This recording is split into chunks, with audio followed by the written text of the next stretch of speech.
we have Jason Geffner here with end-to-end analysis of a domain-generating algorithm malware family. And let's give it up for Jason, guys. All right, thank you, everybody. My name is Jason Geffner. I'm a senior security researcher with CrowdStrike, where my job is to reverse engineer malware and exploits that have been developed by nation-state adversaries and organized crime groups. I also do intelligence research to try to attribute this malware, these exploits, tools, and C2 protocols to unique actors. Before I joined CrowdStrike, I was a principal security consultant with NGS. And before that, I was a reverse engineer on Microsoft's anti-malware team, where I was the owner of the malicious software removal tool. And today, I'm here to talk with you about a unique domain-generating algorithm malware family. Now, most modern malware communicates with attackers' servers. Typical bots, remote access tools, and downloaders connect to hard-coded server addresses or a list of addresses. And the reason is, they have many reasons to do this. They may communicate with a C2 server to try to get the next instructions from the attacker's server to execute.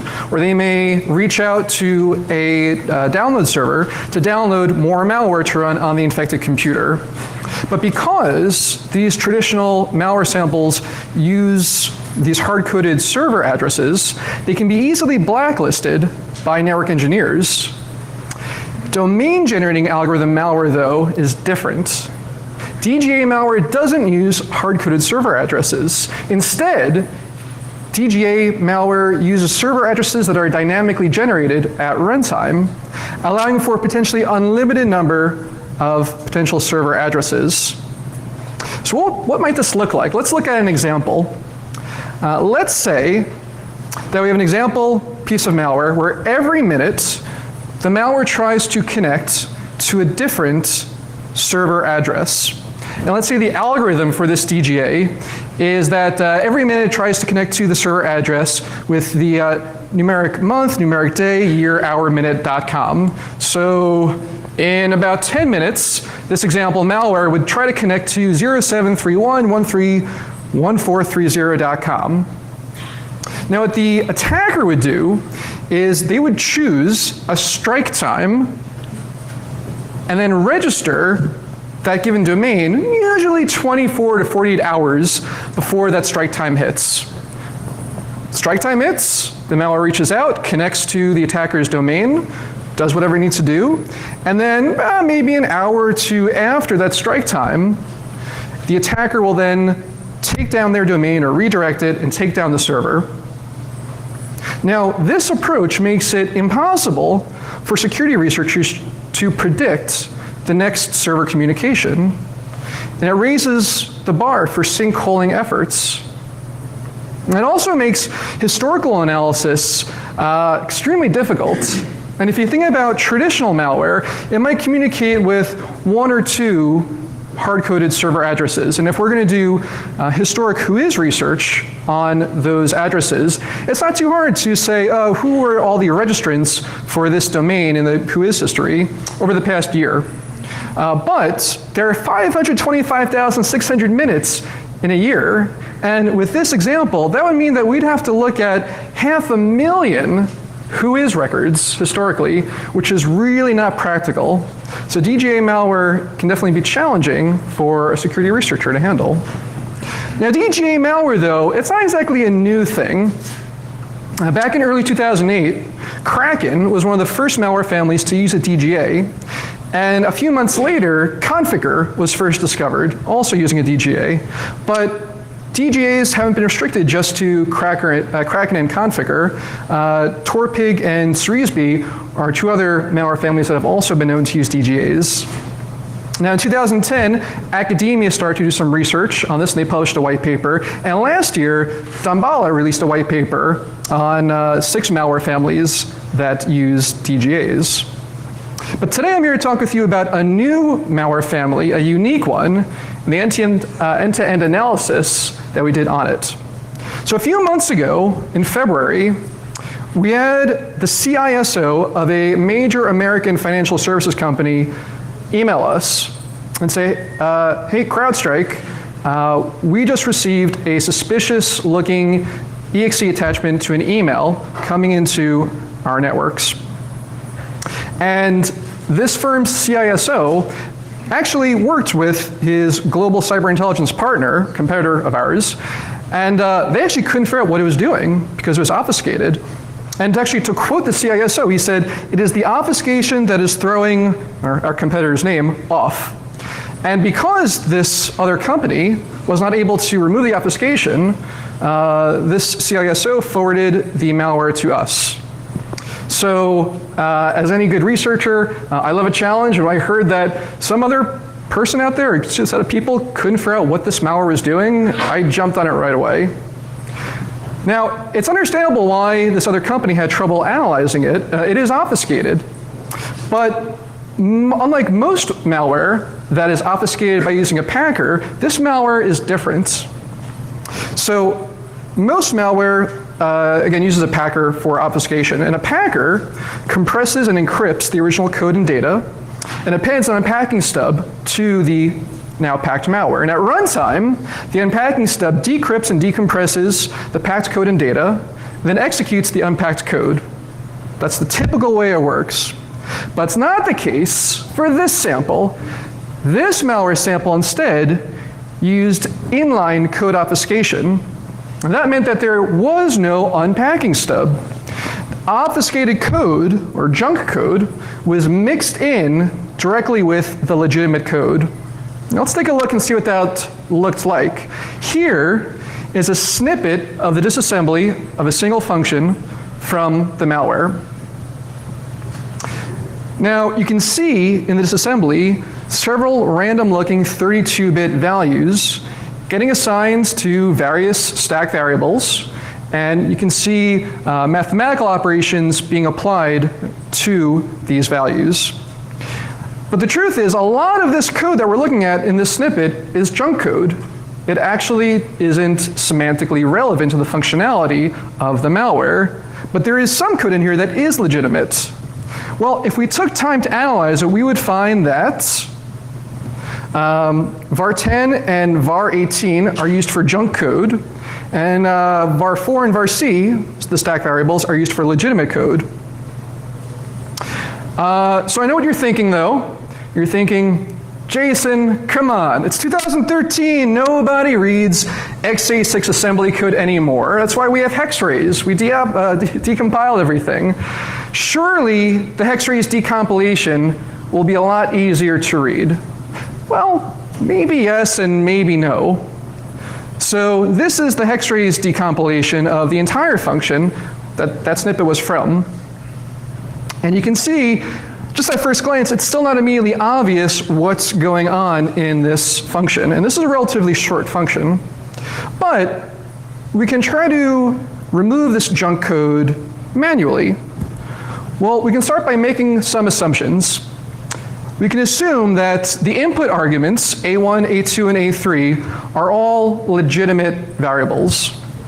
And we see that, for example, the first line of code is saying that stack variable v10 is getting set to the value in function argument A1. Well, if we're going to assume that A1, A2, and A3, the input arguments, are all legitimate variables, then we can also make the assumption that all local stack variables that are tainted by legitimate variables or values are also legitimate.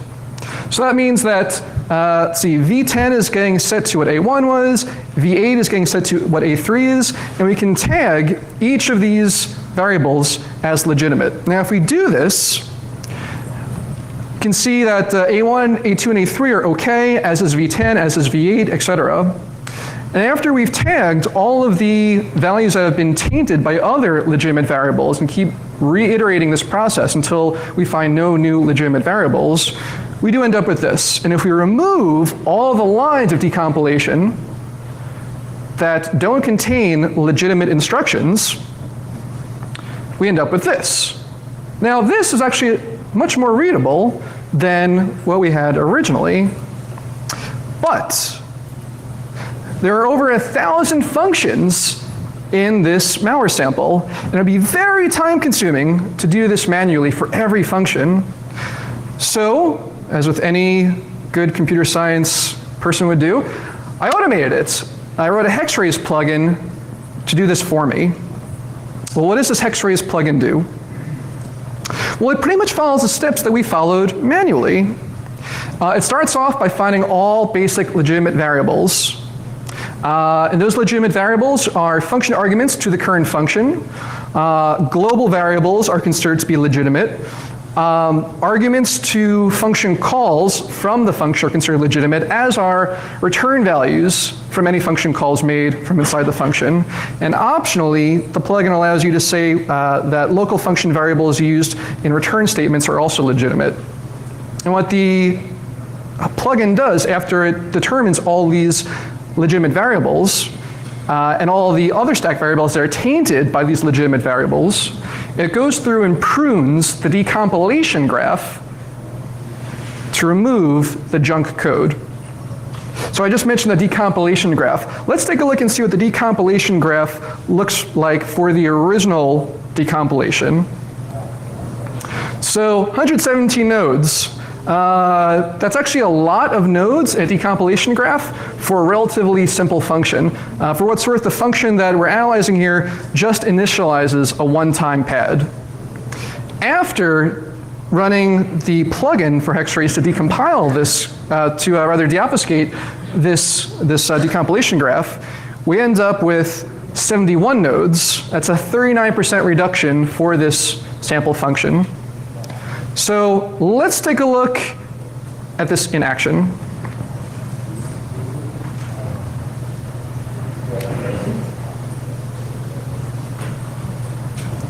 Okay, so here I have my original function, and in this instance of IDA, the hexraise plugin is not installed. And by the way, the name of the hexraise plugin that we're releasing is called Crowd Detox. So in this instance of IDA, Crowd Detox is not installed. And if we press F5 to decompile it, we see again that original obfuscated decompilation. However, if you look at the second instance of IDA, the Crowd Detox plugin is installed here. And if we decompile it here, you can see that all the junk is removed automatically. We don't have to do anything. And the good news is that this plugin that we're releasing not only works for this function and of course every other function in this binary, but it works for any binary out there. It's not specific to this family. The approach we use and the assumptions we make for removing junk code can really be applied to any software out there that uses inlined junk instructions. Now the good news is that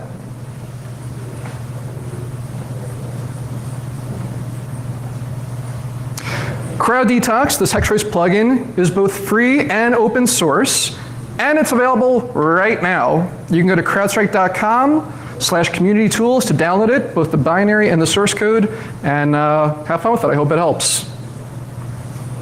Okay, so that was the code obfuscation. But code obfuscation wasn't the only aspect of this malware. It also used data obfuscation.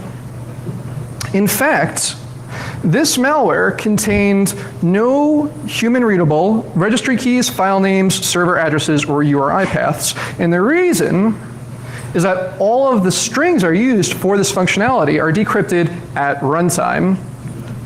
And if we look at the code, this is actually the decompiled, or rather the deobfuscated decompiled code. We can see some snippets here. We see an API call to reg open key A that would normally take as input the second argument, an ASCII string. And LP subkey we see is assigned on the line above. It's the return value of sub 407F90. And as input, that function takes data from 4391D8. Now if we look at 43198 on the right side of the screen, we see a list of seemingly random bytes.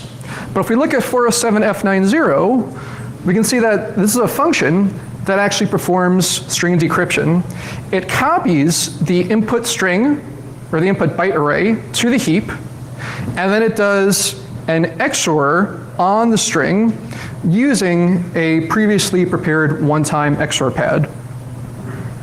Now, those of you familiar with incident response know that when dealing with incidents, time is of the essence.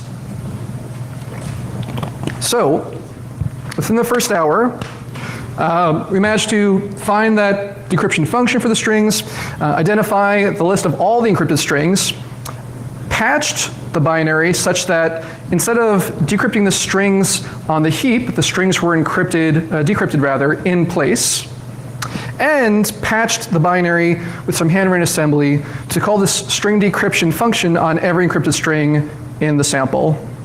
And once we did all that, we were able to create snort rules and notify the customer of potential indications of compromise as soon as we could. But obviously, this is a little time consuming, and given that this malware sample is just one variant of a larger family, and we want to analyze other variants, we can't really rely on this type of manual process for every sample. Ideally, what we want to do is to be able to statically deobfuscate all of the data, and then automate that for processing. So that's what we investigated, actually. It turns out that the string decryption is done via an XOR, and the length of the one-time pad is encrypted. It's actually decrypted at runtime via an XOR with a hard-coded cryptographic seed. And the one-time pad's content is generated via bit shifts and rotations, additions and multiplications. And here it is if you're looking to write your own DGA for nefarious purposes. First of all, please don't, but this is how this malware did it. As for decrypting the strings, you can see it is just a basic XOR decryption.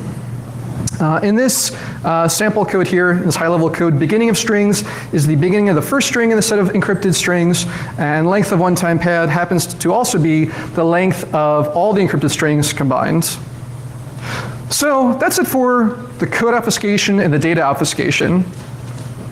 Now initially, we collected over 100 variants from this malware family after doing our initial analysis. And we found that most of the variants used randomized strings in its decrypted data for file names, directory names, and registry names. However, there were a few variants that we spotted that didn't use randomized strings. Instead, they used what we're calling template placeholders, or template data. So as it turns out, 132 of the 148 variants that we collected used randomized data, but 16 used these template variants. And my guess is that the malware author had originally written the malware to use the template variants and then wrote the next version to use the randomized variables, so the randomized values. So these 16 that we found maybe weren't supposed to be let into the wild. So we did research on the P timestamps. They do appear to be legitimate based on when those samples were first found on sites like VirusTotal. And based on the P timestamps for all these samples, the malware appears to have first been built and distributed in February of 2013. So here's a bucketed graph of the samples that we initially collected. Now you can see that they appear to first be built on February 2nd, and then there was a 3-day lull. And then again, there's some more that are built on February 5th, but all around the same hour of day. So I mentioned earlier that one of the things that we do at CrowdStrike is try to do intelligence research to find out who wrote the malware that we look at. So let's investigate that a bit. There's some clues in these decrypted strings, in these template strings for the non-randomized variants. It turns out that all variants using that template have the same exact seed value. It's not randomized. They all use a seed value 445A4950. And if we try to parse that as ASCII, we get the word peased. Now, peased is a relatively common word in Eastern Europe, and actually in many languages, it translates to the word pussy. But we're not stuck at that. We're not stuck at saying, well, maybe the author was Croatian, maybe he or she spoke Polish. There are more clues that we have. So it turns out that the template string for the malware's file name copy is pula o sug I un gut, or XCSCQWS that. And that loosely translates from Romanian, not the other languages, but Romanian only, loosely translates to English as suck a dick in your throat. But it's really not how Romanians would say that phrase. A Romanian is much more likely to say suge pula un gut. Instead, pula o sug I un gut is more likely the wording that a Romani would use. And if you're not familiar with the term Romani, Romani people are also known as gypsies. Furthermore, a Romanian is much more likely to say the word pizda than peased, whereas a Romani would say peased. So all signs so far would suggest that the malware author may very well have spoken Romani. Now again, I'm not saying he was definitely Romani. Sure, some nation-state adversary could have put this together to try to mislead us to make it look like it was a Romani author, but so far, things would suggest that the author is Romani. But that's not actually all there is. There's actually another set of strings that strongly suggest a Romani author. So the template strings for the directory name and registry value names are Nikolai Gutsa, XZSEQWS, and Kosti Ionitsa, QWS. And the template string used in entry point obfuscation is Adrian Kopielul Minune Si Florin Salam. And all four of these guys are Manolay singers, very prominent Romani Manolay singers. Again, further suggesting that the malware appears to have been written by someone who is Romani and or likes Romani culture a lot. Oh, and by the way, Romania is in time zone UTC +2, so we're looking at those P timestamps earlier. Those times would suggest that the local P build times were from 8 p.m. to midnight in Romania, which isn't an unreasonable time for a malware author to be busy at work. All right, this talk obviously though is based on, or is really focused on domain generating algorithms, so let's dive into that. Now all variants of this malware contain the same exact list of 384 words. And to create the domain names that the DGA uses, it uses an algorithm to pseudo-randomly select 2 words from this list, concatenate them together, and add .net to the end. And here's the list of 384 words. Now, as I just said, it combines 2 of these words together to make a domain name. And 384 squared, anyone? No? No, okay. No one got it. 147,456 possible domain names. That would be a lot to monitor. The good news is that the pseudo-random algorithm uses only 15 bits of the seed value, so there are actually only 32,000 possible domain names. The seed value is calculated using the number of seconds that have elapsed since the beginning of 1970 and divides that by 512, leading to a granularity of 8.5 minutes. And the malware tries 85 different domains per seed value, creating a sliding window of DGA domains, and that means that each domain is in this window for 7.5 hours before the window advances past that domain. So here's the high-level code for the function that actually generates the host name. This is a C#-based reinterpretation of the DGA algorithm. A hex host name, A helper table, and A host strings are all hard-coded data arrays in the malware that are encrypted in the same manner that the strings are encrypted. And these arrays that are hard-coded are actually the same in every single variant. So every variant out there generates the same domains at the same time, no matter what computer they're running on or what variant of the malware they're running. Now once the malware generates the domain name it wants to use, it connects to, or tries to connect to those domains and tries to send this GET request. And each malware variant contains a hard-coded email address. And we're going to talk about those email addresses more soon. Now, the malware takes the response from the server and checks to see if it contains a certain fingerprint. And if it does, the malware makes a second request to the server, same exact request, nothing changed, and the second response, again if it contains the correct fingerprint, causes the malware to download that response, save it as an executable, and execute it. Now we were interested to see what the spread of this malware looked like and where the infections might have been concentrated. So we did some sinkholing. We set up 5 domains to which the DJ would resolve from March 5th through March 9th. And we received about 15,000 hits from computers all around the world. And when I say hits, I don't mean just random computers pinging our server, just trying to do basic GET requests. These hits, these 15,000 hits, were all hits with using the GET request with the format I just showed you in the previous slide. So these are actually infected systems that were hitting our sinkholes. And we logged almost 1,200 unique client IP addresses, and exactly, believe it or not, 1,000 unique email addresses that were posted to the sinkhole servers, meaning that there are at least 1,000 variants of the malware out there, since each malware sample, each malware variant, has its own unique hard-coded email address in it. And of these 1,000 unique email addresses, there were 286 unique email address domains.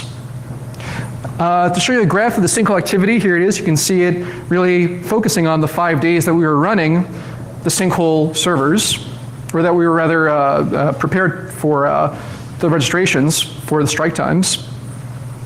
And you can see there were probably some infected computers out there with system clocks that were a little off, and we got a little trickle of a few hits after that 5-day period.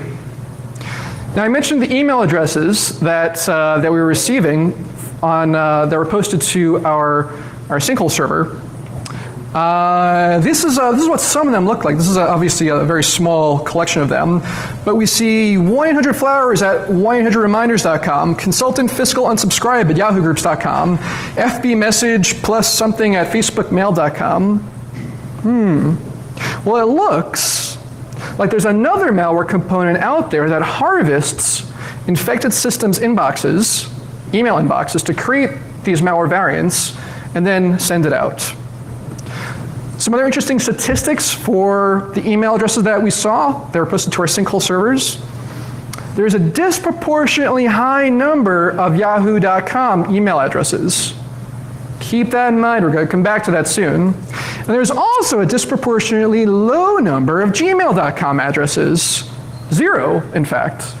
So it's possible that this second malware component that we had not yet seen actually ignores gmail.com addresses, maybe because they don't want the Gmail team at Google spotting and identifying this malware campaign.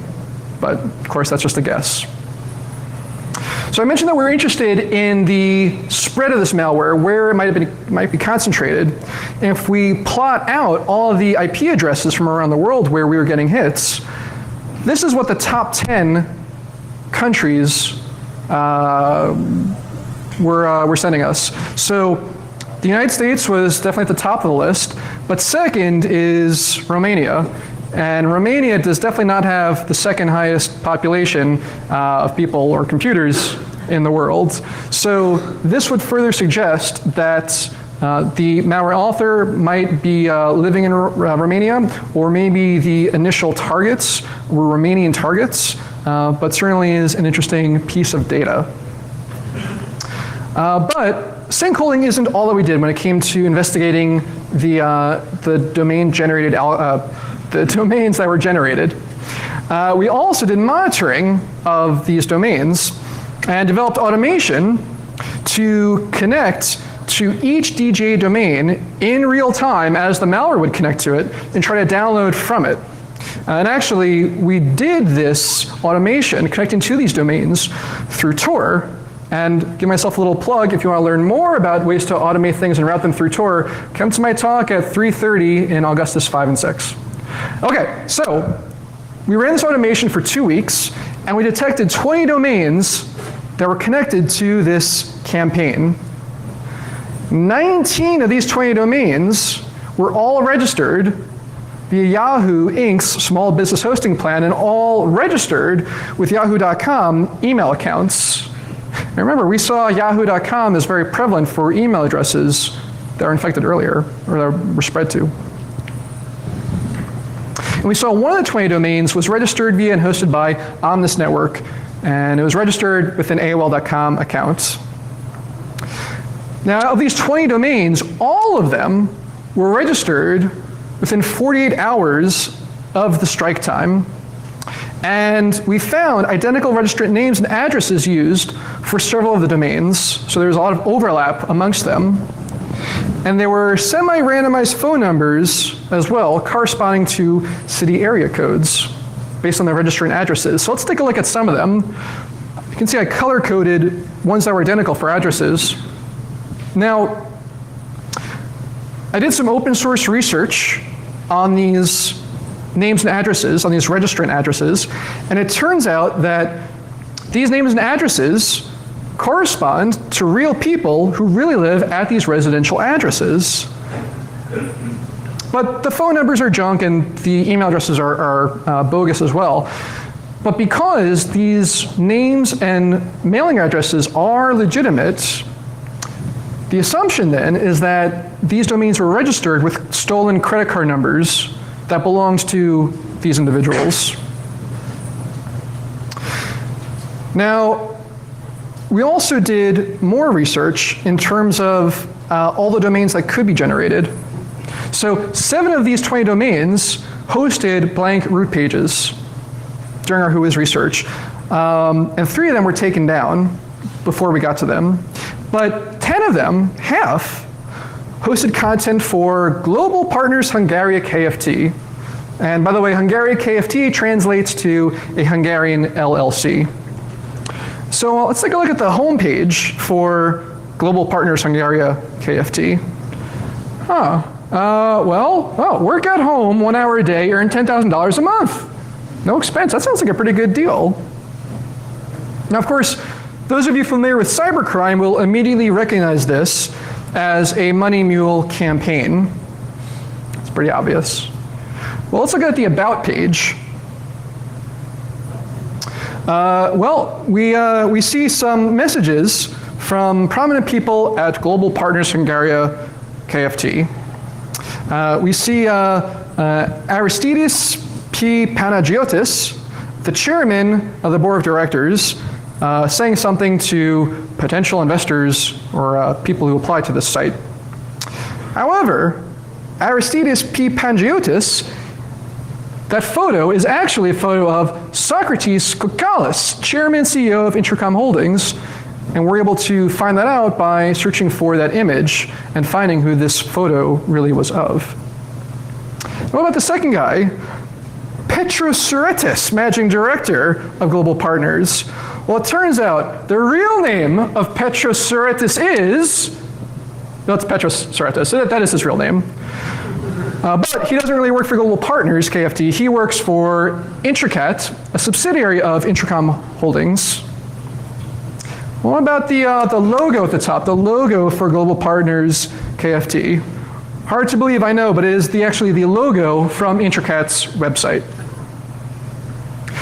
So, and by the way, I should mention that even though Petros Tsouratis, that is the real name of that guy, the name for the chairman, Aristides P. Panagiotis, did some research. Closest thing we could find is that there is an Aris Papadopoulos Panagiotis, who's a student in the German language department in the College of International Management and Business at the Budapest Business School. So, interesting point. Okay, well, so we didn't just look at these 20 domains though, we scanned all of them. looking for all the possible domains that could be generated by the DGA for the string global partners. And that allows us to find 44 more domains for a total of 64 altogether. And all of them, except for 2, were registered through Yahoo.com's small business hosting plan. And all 64 are registered for exactly 1 year before the strike time. And the oldest domain was registered on February 3rd, the day after the malware's PE build times first began. And these were also scanned via Tor. So, of these 44 new domains, what did these domain registrants look like? Well, the email addresses used to register these domains primarily fell into 4 categories. We found these patterns. Either the email address related to the name of the domain's registrant. So for example, if the likely stolen credit card was from Marco Soriano, we actually found a few domains registered to Marco Soriano21 at yahoo.com. Or we found patterns where the email address was related to the name of another domain's registrant, which was likely a mistake by the adversary. We found email addresses, of course, related to the domain name. So the registration for degreeanimal.net was registered by degreeanimal@yahoo.com. We also found cases where the domain name was was related to another domain. So for example, nightwagon.net was registered by degreeanimal@yahoo.com, and likely that was either a mistake by the attacker or the attacker just being lazy, thinking I don't want to register another email address for this campaign. So using all this information, we did some more open source research, and we found many non-DGA domains also used in this campaign. We found 14 actually. And if we look at the about page for, let's say, antaragroup.org, it's our old friends, Socrates and Petros. Do a little more research, we find out that this has actually been going on for a while, and there's an anti-fraud site, bobbear.co.uk, that has been documenting these sites as part of this campaign for quite some time. I'm sure you recognize the layouts and the colors and the logo on these other sites that are actually not even part of domains generated by this DGA algorithm. So investigating further, we find that this campaign goes all the way back to 2007. And you know what? It even continued after we finished our research. So we were doing our research primarily in February. Global Partners was the malware that we saw. Well, we found 2 more that actually happened just a month later. So it's very, very active. So you're probably thinking, well, Jason, given how active this seems to be, surely it is, antivirus companies have been looking at this pretty seriously and taking it as a legitimate family. Well, maybe not. So it seems pretty evident that the malware very likely began circulating in February of 2013, and we were analyzing it in February and March. 4 months after the malware started spreading in the wild, Avast discovered a variant of it and blogged about it. So better late than never for sure. We're also interested to see which antivirus engines treated this as a unique family of malware as opposed to just having a generic signature detected. So I mentioned earlier I used to work at Microsoft on their antivirus team. And in the antivirus industry, typically, malware that really appears to be just one-off malware and not part of any larger set of malware or larger campaign, antivirus researchers will just name it something like agent or generic or Trojan. Only if the malware seems to be part of a larger campaign does that family of malware get its own unique name. So I looked on VirusTotal to see, for all these variants from this entire family, what antivirus engines detected it when it was submitted to VirusTotal, and how they detect it when it was submitted to VirusTotal. Well, it turns out that almost all of these AV companies used generic names to detect it, meaning that they didn't fully recognize that this was part of a larger campaign going on. We see agent, we see generic, we see genetic from Panda. It's an interesting name. I tried to find information on Zusi, but I couldn't find information on it on GData, Bitdefender, or F-Secure's website. So I'm going to guess that it's generic, or at least not important enough for them to write up anything about it. Artemis is a generic detection name from McAfee, as is Reputation from Symantec. It kills me, it kills the mic too. It kills me to know that my former company, Microsoft, only detected 15% of the samples when they were submitted to VirusTotal. But I am happy to see that every single variant that Microsoft detected was detected by the unique family name Suppobox. There are actually no variants that Microsoft detected that were detected as anything else. So Microsoft did spot this and did create a new unique family name for this malware family. This Suppobox signature was released by Microsoft on April 6th, 2013, 2 months after the malware began circulating. And no big surprise for anyone here, I'm sure, ClaimAV didn't detect anything. Okay, so that brings us to our conclusion here. So what can we say after all this research? Well, it appears that the malware was very likely written by a Romani, probably male, and he appears to be working with this long-running European money mule crime syndicate. There's some other component out there that we've not come across yet that appears to generate this malware based on email addresses that are found on an infected system, and then send out this generated malware. And it looks like the domains behind this DGA campaign are registered using stolen credit cards. And last but not least, I showed you Crowd Detox, a new free open source plugin for X-rays that can be used to more easily analyze decompiled code. So I'm happy to take any questions, but before I do, I want to give special thanks to Alex Ionescu for helping with the Romanian translations. Okay.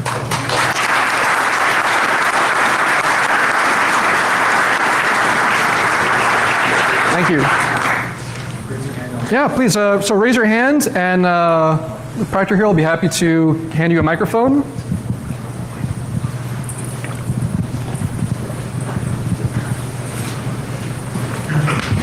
Hey, thank you for the talk. So you mentioned that this is a downloader, and there's another variant that harvests email addresses, and as you monitored or scanned the domains, what did you see as actual commands, and what are the capabilities of that? I mean, if it's only a downloader, what did it typically drop, if at all, anything? And what are the capabilities of the subsequent binaries? So, if I understand the question is effectively, what malware did this downloader download? It turns out, through all the monitoring we did, we didn't get a single executable downloaded by following the exact same pattern of requests that the malware sends out. So it's unclear right now why that was the case, but in all of our monitoring, we didn't see any executables being downloaded by this malware, even from domains that did send back the correct fingerprints on the first reply. So it's a mystery still. Okay, just to follow up, so the earlier campaigns that you saw, like the similar websites and stuff that is not related to this particular DGA variant, were there any specific things they were after, like other than harvesting email addresses, maybe collecting some credit card information, but like other goals they're after? Like what is what is this money mule group typically doing to people? So the question is, the previous campaigns before this DGA malware that we analyzed here, what were those campaigns likely after? We did not actually research those previous domains or those previous campaigns in depth.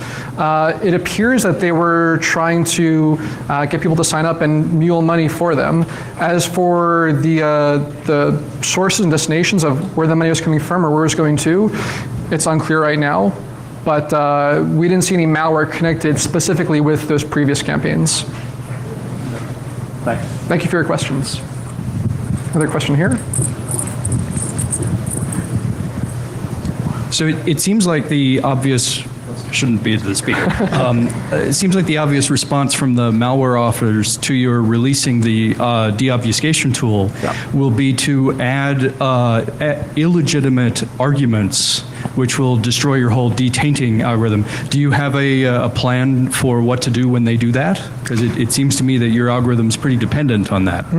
So you're right, the algorithm makes a lot of assumptions which could be violated by future versions of this malware or other malware. And you're absolutely right. So when it comes to reverse engineering, it's always a cat and mouse game. New packers are always coming out. New unpackers are always created by reverse engineers. And that's one of the reasons why we're releasing this to the community as open source, so that as we see new tricks being employed by the bad guys, you can counter them by modifying this open source plugin. So if they can create some type of automated tool to do this obfuscation, then surely this plugin could be updated to automatically deobfuscate it as well. Thank you for your question. Now one in the back, one here. So I apologize, I missed the first 10 minutes or so of your talk. I'm wondering, so at what point, so just in terms of your practice of reversing malware, at what point do you know when you're done? Yeah, that's the question. So the question is, when reverse engineering malware, at what point do you know that you're done? And the answer is it depends. It depends on what your goal is. So if you're working at an antivirus company, which CrowdStrike isn't, but if you are working at an antivirus company and your goal is just to, for the most part, churn out as many signatures as you can or as many detections as you can, then your goal isn't necessarily to understand what the malware is capable of doing. Rather, it's to actually just create a detection for it. The other extreme is if you are doing something like we're doing, which is doing a complete analysis to not only figure out the indicators of compromise of the malware, but also how to clean it up, how it spreads, how to prevent it from infecting your system, and the people behind it. So the truth is, for the most part, we look at every function that's not a library function. So we look at pretty much everything, all the code, all the data. There's nothing that really goes untouched by us when doing our analysis. We do certainly prioritize things. So typically we try to get out snort signatures and indicators of compromise as quickly as possible to our customers, in which case we'll spend maybe the first hour or two doing a very quick analysis, trying to focus in on API functions that are going to be related to its spread and its functionality, its base functionality. But in terms of everything, we typically look at everything now. Does that answer your question? So we know we're done when there are no functions left to be analyzed. I guess I'll just follow up. I mean, there's you could probably bring theoretical computer science into this, right, if you wanted to. I mean, just because you've looked at every line of it, assembly doesn't necessarily mean you've sussed out all the functionality, right? I'm just wondering if this is a young field, right, malware reverse engineering. I'm just wondering to what extent, you bring theoretical ideas or sort of formal accuracy measure. I'm just wondering if there's any degree of formality to when you're trying to rigorously analyze a sample to when you decide that, okay, this is enough, right, I have a good sense of what the sample does. So although we do typically follow a process for analyzing malware, I wouldn't say there's a formal set of formalities that we follow to say, okay, there's certainly nothing else this malware could do. We do dynamic analysis in addition to static analysis in case we miss something or misanalyze something. And we can definitely say, as much as we feel confident that we've analyzed it fully, it's very likely that this malware won't do anything that we've not analyzed, that we don't already understand. But there's always the potential for like you said, some assembly instruction may be being documented by Intel incorrectly and doing something that we didn't expect it to do. In practice, it's very rare that we are so surprised at the actual outcome of functionality after we've analyzed the full thing. But I would never say it's not possible, because it certainly is. But it's not a formal, in terms of computer science terminology, it's not really a formal approach or a formal guarantee. Thank you. Question up front from Ryan.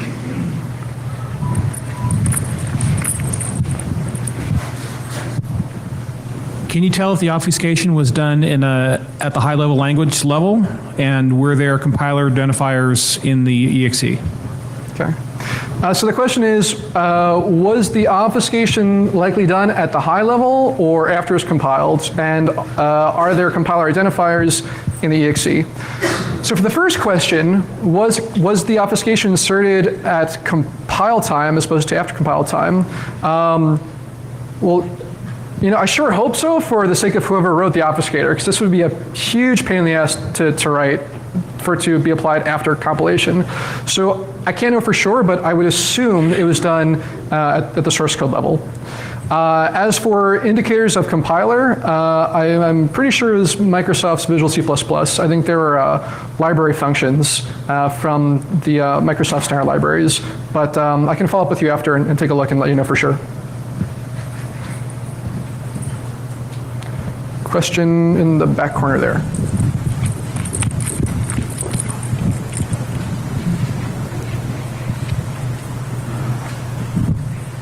Does the malware generate NX domains for the GA? Sorry, did you ask, does the malware generate infinite domains? No, NX domains. Oh, NX domains. They're all, in terms of the domain record type or the Right, do the domains actually always resolve, or typically DGA does not? Right, no, the domains do not all resolve. Only a small set of them do. You're saying, are there DNS servers that resolve each domain that's generated? No, well, generally, like most malware, when it has DGA, it'll be running, and then it'll generate lots of domains. Some of them actually resolve, but most of them do not. Right. So does this malware actually generate domains that do not resolve? Yes, most of the domains that are generated do not resolve. Okay. Question down here.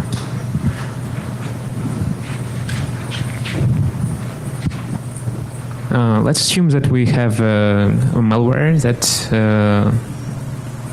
actually using a polymorphic or metamorphic encryption and have also an asymmetric encryption for transferring the data to the CNC server. So it's every time it's a different hard-coded key in each sample, and it is also using DGA domain generation.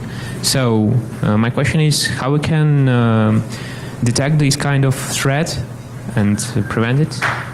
So that can be rather difficult to do if you are only looking at it from the network side and if you haven't analyzed its DGA algorithm. If you do analyze its DGA algorithm like we did for this malware sample, then we can predict all 32,000 domains that it could generate. And if you wanted to put all 32,000 into your snort rules, then problem solved. As for the type of traffic it's sending, even though you wouldn't necessarily be able to, actually you wouldn't be able to determine what you're seeing from the network side, if you are hooked in on the client side, at some point the malware has to generate the clear text traffic before it works to send it out in an encrypted form. So you could hook in at that time and understand what it would be sending out. And that's for dynamic analysis. And if you're looking at statically, like you did with the DGA algorithm, to determine how that works, then you could statically determine what type of information it would be sending out to these servers anyway. As for the metamorphic and polymorphic, that would certainly could be more time consuming for the analysis, but it doesn't mean that it couldn't be done. Thank you. All right, so I think we have time for one more question. Looks like there are no more questions. Well, thank you everybody for coming, and please scan your badge on the way out, and I'm giving another talk in 20 minutes in Augustus 5 and 6 on tortilla. Hope to see you there for that. Thank you.